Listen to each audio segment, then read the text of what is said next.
태풍이 몰아친 일본의 아오모리현. 이곳에 있던 사과 농장도 큰 피해를 입게 됩니다. 수확을 앞둔 사과 중 90%가 바닥에 떨어지고 농민들은 망연자실하게 되는데요. 그때 누군가 남아있는 10%의 사과에 합격 사과라는 이름을 붙여주고 사과 이야기는 일본 전역으로 퍼지게 됩니다. 더욱 비싼 가격으로 팔리게 된 합격 사과로 그의 아오모리현 사과 농장은 손실을 만회할 수 있었는데요. 겨우 남은 사과에 합격 사과라는 이름을 붙인 그 누군가처럼 이야기를 통해 상품과 공간을 더욱 빛나게 하는 사람들을 소개합니다. 서사가 담긴 이야기는 옛부터 지금까지 많은 대중의 사랑을 받아왔습니다. 몇 가지 예를 들어보자면 충북 제천 천등산 고개에 전해지는 박다리와 금봉이의 슬픈 사랑 이야기는 울고 넘는 박달재라는 노래가 되어 대중에게 사랑을 받았고요. 일본의 합격 사과 이야기는 스토리텔링 마케팅의 대표적인 사례로 꼽힙니다. 이처럼 공간과 상품에 더해진 이야기는 이제 소비자의 관심을 끄는 중요한 요소가 되고 있는데요. 오늘 만나볼 직업은 상품의 이야기를 입히는 상품 스토리텔러, 그리고 공간의 이야기를 채우는 공간 스토리텔러입니다. 스토리텔링은 스토리와 텔링의 합성어로 말 그대로 이야기하다를 뜻합니다. 최근에는 상품이나 공간을 좀 더 쉽고 재미있게 그리고 누구나 공감할 수 있게 소개하기 위해 다양한 스토리를 활용하고 있는데요. 상품, 공간 스토리텔러는 제품 및 서비스, 공간 등과 연관된 이야기를 흥미롭게 펼쳐내면서 고객이 특정 상품이나 공간을 소비할 수 있게 합니다. 상품 스토리텔러는 상품을 홍보하거나 기능을 알리기 위해 스토리를 구성하고 이를 기초로 이벤트 등의 콘텐츠를 기획하고 개발합니다. 공간 스토리텔러는 특정 공간과 관련된 스토리 속에서 공간의 가치를 알리고 사람들의 공감을 이끌어내는 직업인데요. 상품, 공간 스토리텔러가 하는 일을 알아보기 위해 먼저 상품 스토리텔러가 근무 중이라는 스토리 전문 기업에 찾아가 보았습니다. 평범한 사무실 한편에서 근무에 열중하는 오늘의 주인공. 아니, 그런데 모니터 화면에는 최근 인기리 종영된 드라마가 켜져 있습니다. 뭐 하시는 중이세요? 지금 컨텐츠 모니터하고 있었습니다. 평범한 드라마 감상이라는 오해는 금물. 스토리텔링 해야 할 아이템에 따라 대중의 기호를 파악하는 것도 상품 스토리텔러의 능력 중 하나인데요. 상품으로 이야기를 하는 거라고 보시면 될 것 같아요. 스토리를 만들고 그걸 이제 상품으로 구현하는 방식으로 이제 접근을 하고 있어요. 그렇기 때문에 뭐 상품뿐만 아니라 상품과 관련된 뭐 디자인, 네이밍, 뭐 영업, 유통, 마케팅 전반까지 이야기를 구현하는 하나의 방식으로서 이제 확장이 될 수가 있고, 그렇기 때문에 스토리텔링을 하나의 이제 전략으로서 활용할 수 있다라고 보시면 될 것 같습니다. 가만 보니 사무실 책장에는 만화책이 진열되어 있기도 하네요. 대중문화에 대한 관심을 넘어 트렌드 리더가 되기 위한 감성적 경험이 중요하다고 합니다. 대중문화 콘텐츠의 흐름을 주시하는 것이 되게 중요하다고 생각을 해요. 공감할 수 있는 이야기를 만들기 위해서 굉장히 이제 노력을 하거든요. 그래서 그 이야기들을 지켜봄으로써 그 스토리텔러들의 어떤 대중들에 대한 공감, 욕망에 대한 어떤 날선 감각, 그런 거에 대한 감수성을 지속적으로 유지하는 것이 되게 중요하다고 생각합니다. 상품 스토리텔러는 스토리텔링 해야 하는 상품에 따라 이야기 설계도를 제작하고 고객에게 전달하는 방법을 제안하는 작업을 진행하는데요. 상품 기획에서 마케팅까지 상품 스토리텔러의 역량이 발휘됩니다. 이야기 자원을 발굴하고 그 다음에 그 발굴한 이야기를 분류 분석하고, 이게 두 번째 단계. 세 번째 단계가 스토리 요소 설정을 하면서 스토리 커뮤니케이션 전략을 수립하는 단계.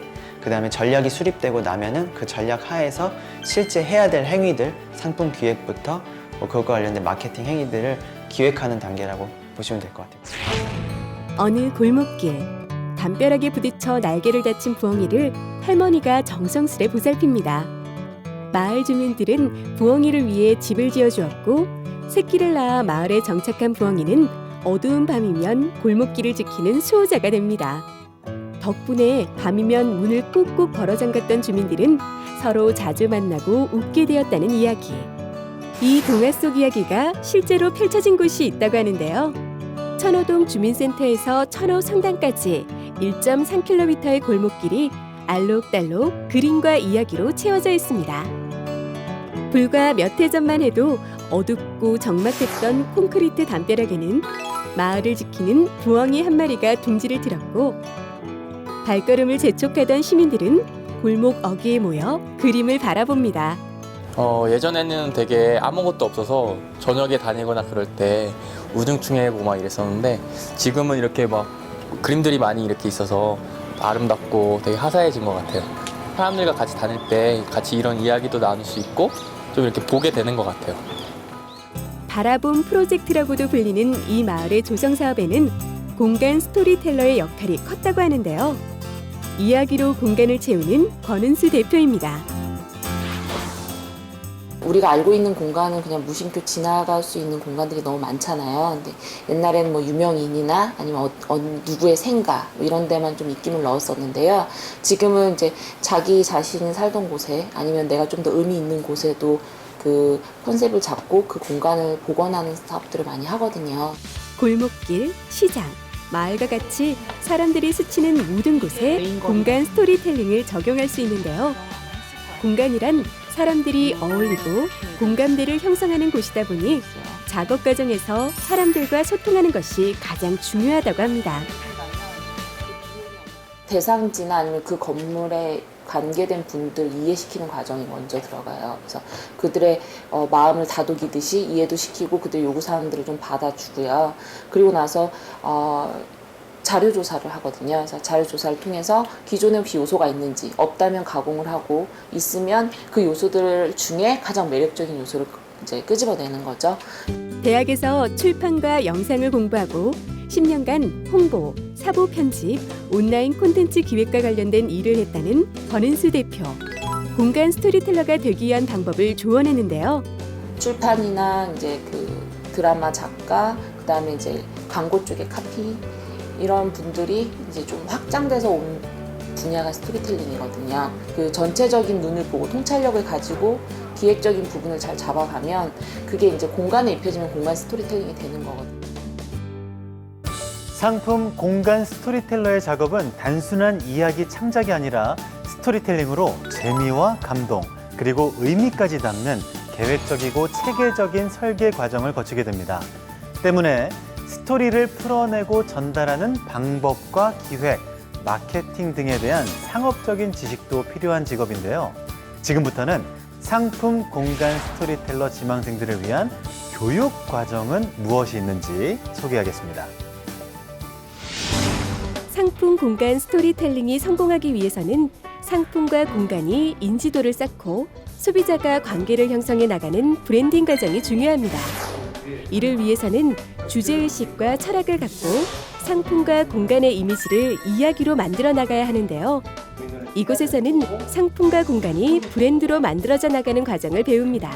이야기를 만들기 위해서 주제를 뽑아간다거나 그리고 이야기를 만들 소재를 발굴한다거나 이런 과정을 거쳐서 이야기를 만들고 그 이야기를 만든 것들을 가지고서 어떤 상품을 기획할 거냐, 어떤 공간을 기획할 거냐, 브랜드를 어떻게 리뉴얼할 거냐라고 하는 부분들을 이제 순차적으로 밟아나가는 그런 내용이 될 것 같습니다.